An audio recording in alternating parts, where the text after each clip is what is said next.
What's going on? What's going on, y'all? Y'all know who it is. You know what it is, man. It's your boy Big Junior back with it. Here with another episode of Big June Sports Talk, man. Where sports discussion becomes sports debates and so on and so on, man. Where we discuss the good, the bad, and the ugly. Everything and anything in the sports world, I touch on this platform, man. Before I get this episode off, you know, do your boy a good favor. Hit that like button, hit the subscribe button, tell a friend, tell another friend, come on a panel, we can discuss it, debate it. I got a couple of juicy episodes on the horizon, and I'm gonna touch on that for a few before I get into today's episode. But before we get this episode off and all that, congratulations are in order, right? Congratulations to LeBron James on becoming the all-time scoring leader in NBA history, surpassing Kareem Abdul-Jabbar.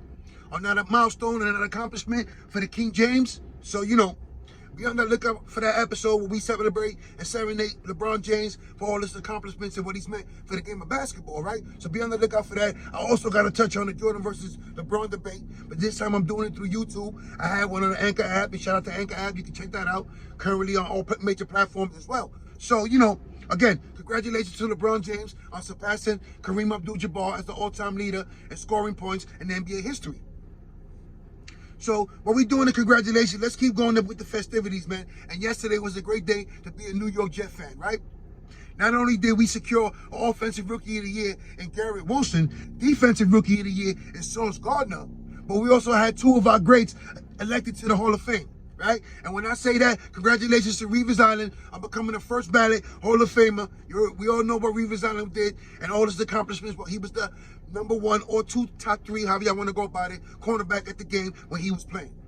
But a major congratulations are in order to Joe Klecko, part of the famous Shaq Exchange, for finally getting the elusive nod and becoming a member of the Hall of Fame class, right?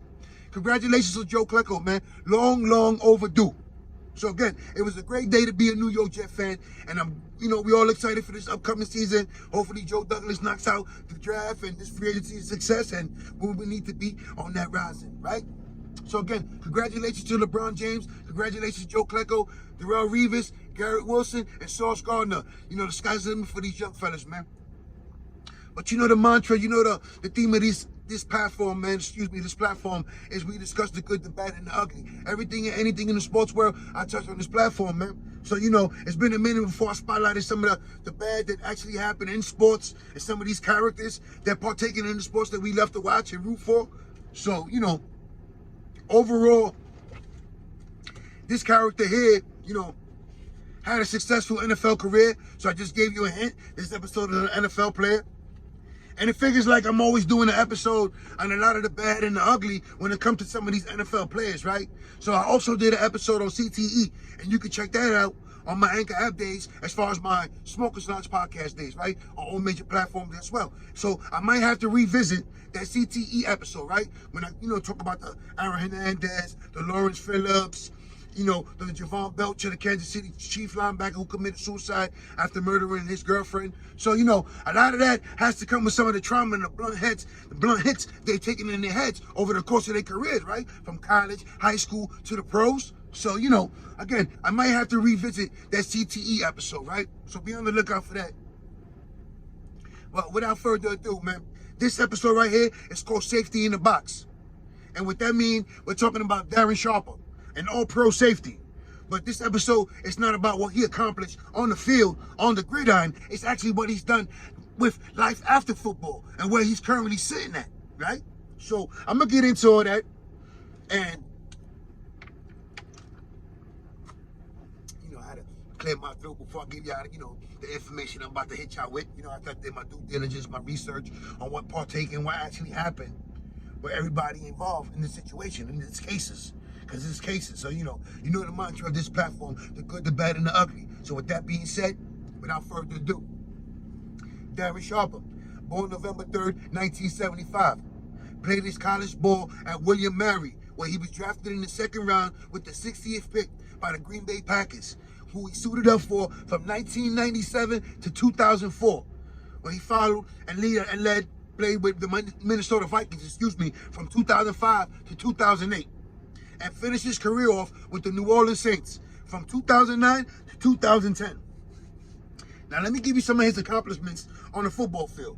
Was a Super Bowl champion, two-time first-team All-Pro, 2000, 2009, four-time second-team All-Pro, 2002, 2005, 2007, 2010. Five-time Pro Bowler. 2000, 2002, 2005, 2007, 2009. Led the league in interceptions twice, in 2000 and 2009. NFL 2000 All-Decade Team. Holds a couple of NFL records as well, right? Most interception return yards in the season, 376 in 2009.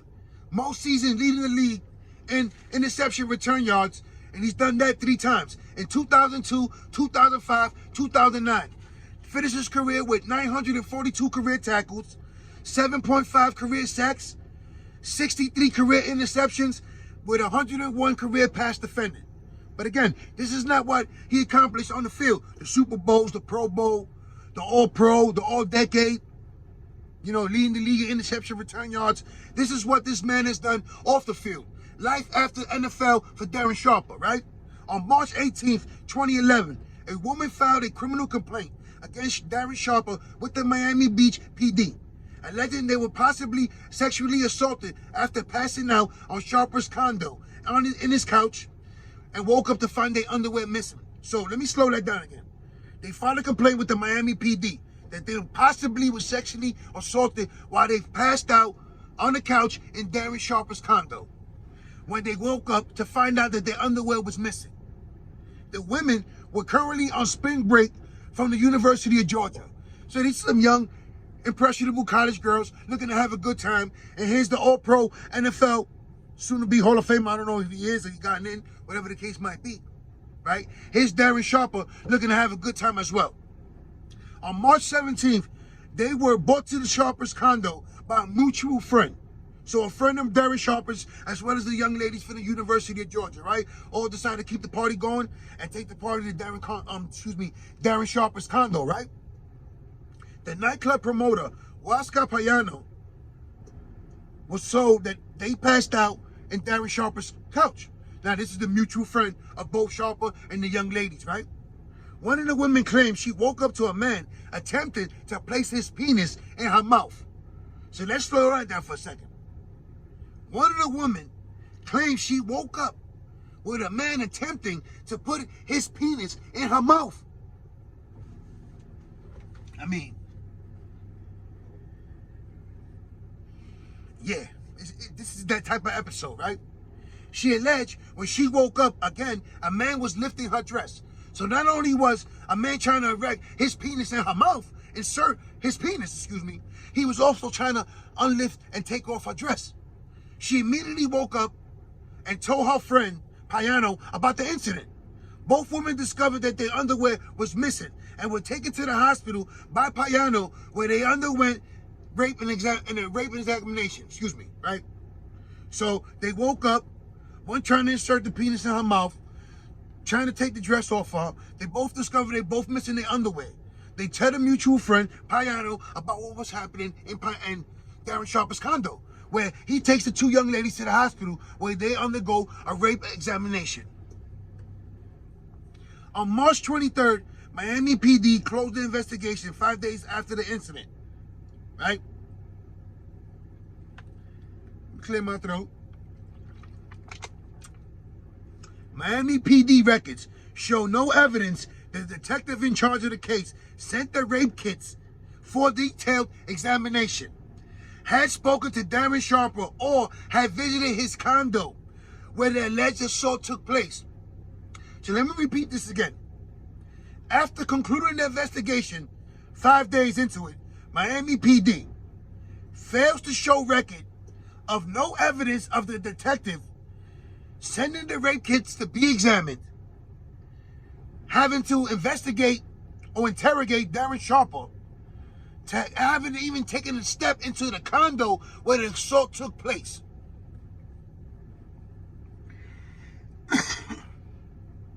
On February 2nd, 2013, Sharper allegedly helped to drug a woman who was working as a model at a pre-Super Bowl party in New Orleans, and was consequently raped by Sharper and his friend Brandon Liccardi.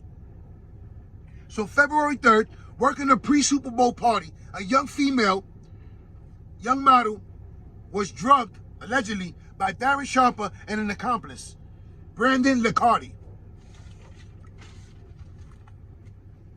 Yeah, there's more. On August 31st, 2013, Sharper allegedly raped a woman in New Orleans. Now, I'm going to keep giving y'all all the incidents, all the dates of the alleged rapes between Darren Sharper and these victims, all victims, right? On September 23rd, Sharper allegedly drugged a woman in New Orleans and raped them with an accomplice, Eric Nunez. So now he has two accomplices. He has Brandon Licardi and as well as Eric Nunez. Different cities, same results, right? One of the victims filed a report with the New Orleans PD stating Sharper and his friend raped the women. On October 30th, 2013, Sharper allegedly drugged two women and raped one of them in Los Angeles after meeting in a West Hollywood nightclub, bringing them back to his hotel room. So not only is he going from Miami to New Orleans, now he's taking his act on the road to Los Angeles. So allegedly drugging two of them and raping one woman after meeting them in a West Hollywood nightclub in Los Angeles and bringing them back to his hotel room. On November 7th, 2013, one of the victims filed a report with the LAPD. So now, you have numerous women filing reports against Darren Sharper and two accomplices. One named Brandon Licardi, and one as Eric Nunez, being identified in reports. But it keeps going. It gets deeper. On November 20th, 2013, Sharper allegedly met three females at an Arizona. Let me slow down for a minute. I start getting overwhelmed when I start reading this, right? On November 20th, 2013, Sharper allegedly met three female Arizona State students in Tempe, Arizona, and raped two of them after drugging them. So let's repeat that again. On November 20th, 2013, Darren Sharper allegedly met three female Arizona State students in Tempe, Arizona, and raped two of them after drugging them. Both women underwent assault examinations within 12 hours of the assault and filed a report with the Tempe PD. So this man has no limits and no boundaries as far as how far and beyond he will go to get his way. He's drugging women in different cities, different states.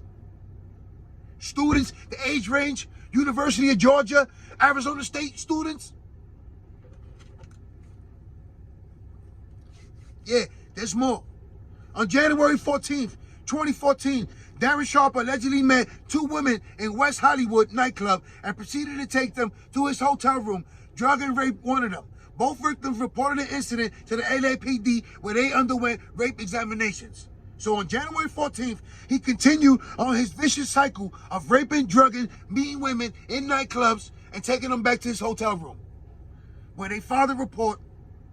On January 15, 2014, Sharper allegedly met two women and a man in a Las Vegas nightclub and drugged all three, taking two women to his room and raping both of them. January 15, 2014, not even a day later, when he met two women and raped one of them in the LA hotel room, Los Angeles.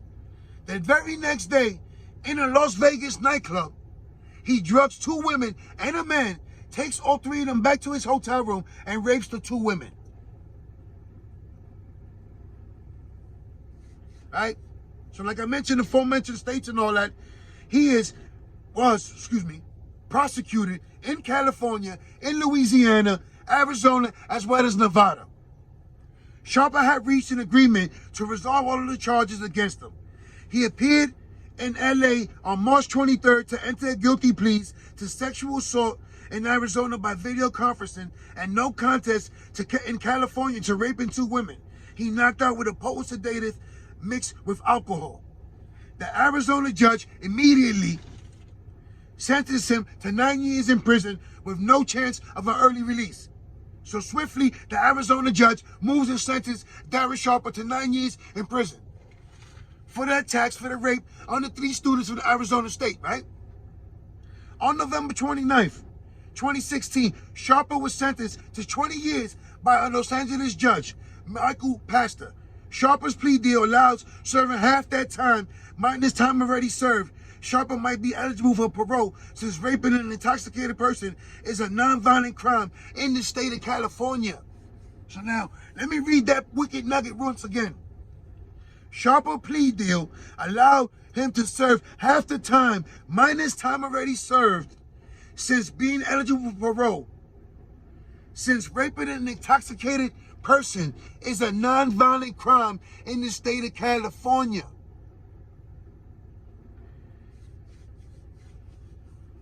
On March 24th, 2015, Sharper pleaded guilty to a single count of attempt assault on 2 women. He agreed to serve 3 to 8 years in prison. He was formally sentenced on October 27th of 2016. Louisiana and federal courts.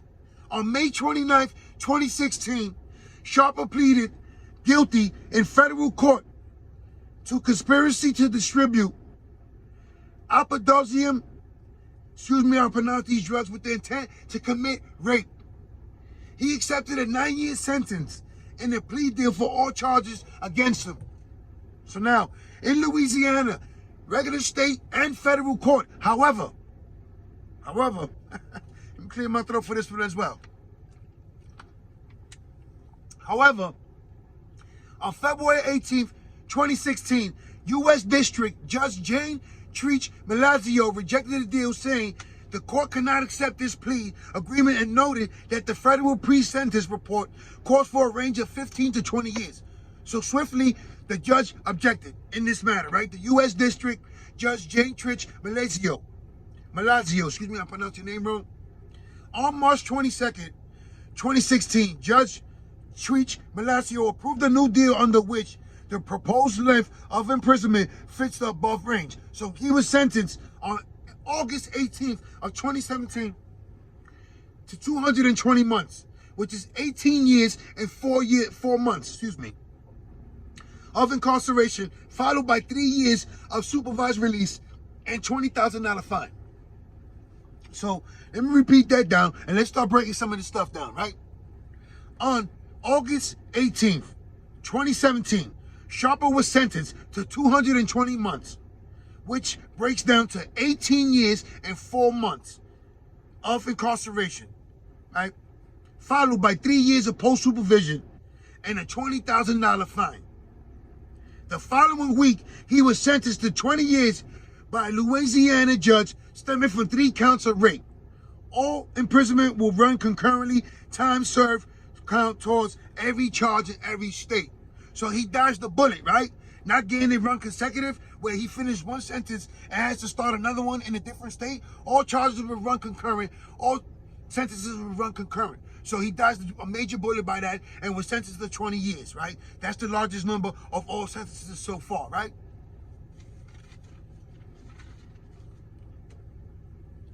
Once out of prison, Sharper must register as a sex offender and comply with sex treatment condition as part of the 3-year supervision program. Court records list a victims involved nationwide. But according to the judge, there may be as many as 16. So the record lists 9 victims nationwide. But according to the judge, it could maximize at a number of 16 victims. Sharper is currently serving his time in Otisville, New York. He is scheduled to be released in early of 2030. So current serving time in Otisville, New York, federal prison, right? His friends, Eric Nunez and Brandon Licardi. Now we'll get into them. Licardi, 17 years for 3 counts of human trafficking and 1 count of rape. Nunez accepted a plea deal of a 10-year sentence for conspiracy to distribute controlled substance without the victim's knowledge, with the intent to commit sexual battery. So let's repeat that again. Brandon Licardi sentenced to 17 years for 3 counts of human trafficking and 1 count of rape. His other co-defendant, Eric Nunez, accepted a 10-year sentence on a plea deal to conspiracy to distribute a controlled substance without the victim's knowledge, with the intent to commit sexual battery. On July of 2019, Sharper filed a motion to undo his 2016 plea deal, arguing that he was not adequately advised by his previous attorneys on the consequences of his guilty plea. However, the judge dismissed his motion, citing that Sharper had twice admitted in open court that he understood the term of his plea agreement. So, after filing the motion, trying to undo his plea agreement, was shot down by the judge. Currently serving a 20-year sentence after all the charges being run concurrent in Otisville, New York, a federal prison as well as a state. But I'm just going on a limb and say he's in a federal prison due to the fact, that some of the Nevada, Louisiana, Arizona, Los Angeles, Miami. So this predator was striking everywhere he laid his 2 feet down, right? So it begs to ask this question, like, was he a victim of CTE? Some of them hits that he delivered or, took as well? That's not an excuse or justification for this man's actions. And he's currently where he belongs at. And if you ask your boy Big June, the sentence should have been a little longer. Because you see the pattern. This man was constantly, habitually going out his way, drugging innocent women, raping them. He even had 2 co-defendants along with him for the ride. And they both currently sitting in prison where they belong as well. On this platform, we discuss the good, the bad, and the ugly. Everything and anything associated in the sports world, I touched on this platform. So unfortunately, I had to spotlight Darren Sharper for all the wrong reasons, right? And like I said, he's currently sitting in the federal prison in Otisville, New York. And if it was up to your boy Big June, I would have added an extra 20 to that. So, be on the lookout for a predator like Darren Sharper, soon to be released in 2030. It is what it is. Before I go, all my family and friends out there in New York, stay safe, stay sharp, stay blessed, stay alert, stay on point. All my family and friends in the pen, some of y'all got released, thank God. Some of y'all soon to see the board. Hopefully y'all get y'all day in the sun. I'm out of here, man. 1.